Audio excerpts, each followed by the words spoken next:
আসসালামু আলাইকুম। আলহামদুলিল্লাহ। মাঠ পর্যায়ে কৃষি কৃষকের রঙিন স্বপ্ন ইউটিউব চ্যানেলে আপনাকে স্বাগতম। আজকের ভিডিওতে আলোচনা করব ধানের জমিতে ফুল আসার আগ মুহূর্তে কেন মাজরা ও বাদামি ফড়িং দমনে স্প্রে করার প্রয়োজন হয়। ধানের জমিতে ফুল আসার আগ মুহূর্তে অর্থাৎ কাইস্থর অবস্থায় ধানের শীষ উৎপত্তি স্থান অনেকটাই নরম হয়ে যায়, ফলে মাজরা পোকার উপদ্রব বেড়ে যায়।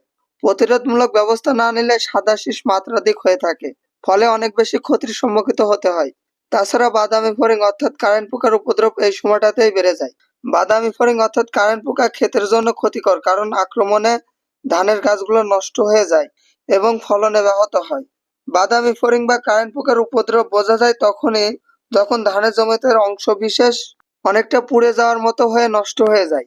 ধানের জমিতে কারেন্ট পোকার উপদ্রব যে কোনো সময় দেখা যেতে পারে। প্রতিকার ও প্রতিরোধমূলক ব্যবস্থাপনায় পাসিং পদ্ধতি ব্যবহার অব্যাহত।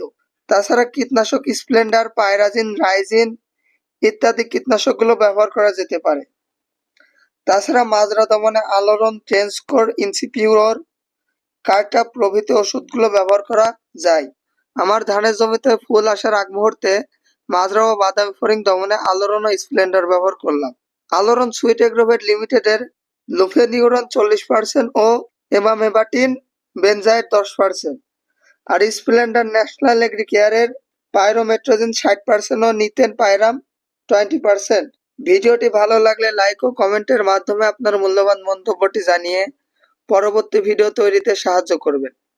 কৃষিভিত্তিক নতুন নতুন তথ্যবহুল ভিডিও পেতে চ্যানেলটিকে সাবস্ক্রাইব করে পাশেই থাকবেন। আসসালামু আলাইকুম ওয়া রাহমাতুল্লাহ।